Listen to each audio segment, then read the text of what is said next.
Assalamualaikum warahmatullahi wabarakatuh. Waalaikumsalam.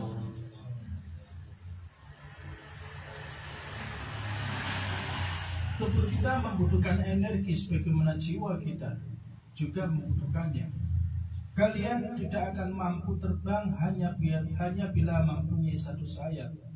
Seekor burung dan sebuah pesawat mempunyai dua sayap untuk terbang. Jika hanya mempunyai satu sayap atau satu kaki, kita pun tidak mampu berjalan sempurna. Kita butuh kaki yang satunya. Inilah dua macam pengetahuan. Ketika digabung, kalian akan mendapat dorongan yang kuat. Setiap hari sebelum subuh, para aulia Allah berkumpul dalam pertemuan spiritual, yaitu antara Nabi Shallallahu Alaihi Wasallam dan para aulia Allah.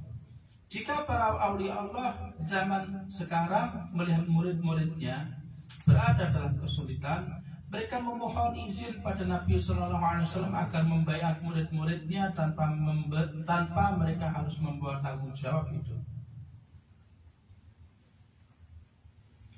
Itulah sebabnya mengapa para aulia ini tidak meminta murid-muridnya menjaga sholat 5 waktu pada sholat 5 waktunya.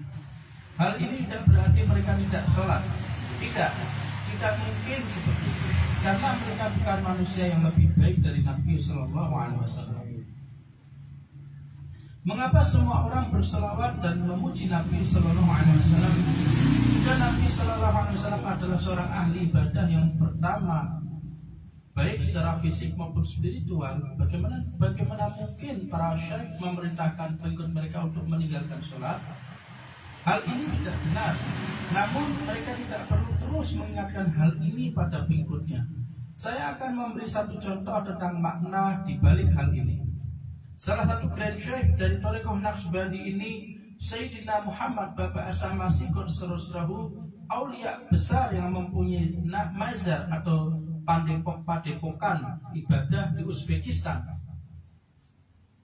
Beliau tidak pernah terlihat sholat oleh murid-muridnya. Misalnya ketika mereka bertanya pada beliau tentang sholat zuhur, beliau hanya menjawab, pergilah kalian sholat. Namun beliau tidak menyusul untuk melaksanakan sholat. Murid-murid tidak meragukan beliau, namun orang-orang lain di sekitarnya lah yang curiga. Salah seorang murid tinggal bersama Syekh Muhammad Bapak As-Samasi Qudsurusrahu. Ketika yang lain pergi sholat, murid itu terus memegang jubah syekhnya. Dia amat sayang pada syekhnya. Seorang ulama besar dari kota sering datang ke tempat syekh dan selalu protes karena syekh mengajari syariah dan thariqah. Syariah adalah kewajiban, thariqah adalah spiritualitas. Namun beliau sendiri tidak melaksanakan sholat. Murid syekh menjadi geram akan keluhan ulama itu dan dia berkata, datanglah hari ini dan tetaplah berada di sampingku. Murid-murid yang lain tidak tahu akan hal ini. Ketika waktu sholat tiba, syekh berkata, kita harus segera sholat. Murid itu meminta sang ulama untuk tetap berada di sisi syekh sambil memegang jubahnya. Syekh tidak beranjak dari duduknya. Begitu jubah itu dipegang, ulama itu merasakan dirinya beserta murid dan syekh sedang berada di depan Ka'bah melaksanakan sholat zuhur. Dengan kekuatannya, syekh membawa mereka menuju rumah Allah Subhanahu wa Ta'ala. Kata murid itu, mereka itu yang Anda lihat sedang sholat adalah imitasi dari sholat yang sebenarnya. Grand Syekhku melaksanakan sholat yang sebenarnya, yaitu di Ka'bah, rumah Allah Subhanahu wa Ta'ala setiap harinya. Ulama itu akhirnya menjadi murid Grand Syekh Qudsurusrahu dan dia dimakamkan di dekat makam Grand Syekh Qudsurusrahu di Bukhara, Uzbekistan. Syekh tidak pernah meninggalkan syariah.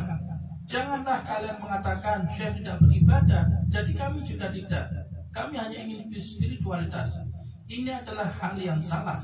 Syekh adalah sebuah rahasia tersembunyi. Beliau tidak menunjukkan diri. Mengapa harus menunjukkan sesuatu yang orang-orang tidak akan pernah mematuhinya?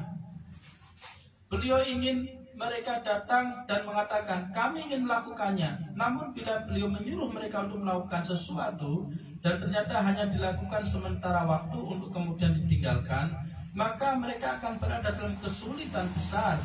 Itulah mengapa para syekh dan aulia Allah tidak pernah memberikan perintah. Mereka selalu berkata, kalian adalah mukhayyar. Kalian bebas memilih apapun yang ingin kalian lakukan. Kalian meminta nasihatku, inilah nasihat. Namun lakukanlah yang kalian rasa sesuai. Bagaimanapun bila syekh mengatakan pergi dan lakukan ini, maka lakukanlah tanpa bertanya-tanya lagi. Wa minallah taufiq wa hormatil Fatihah.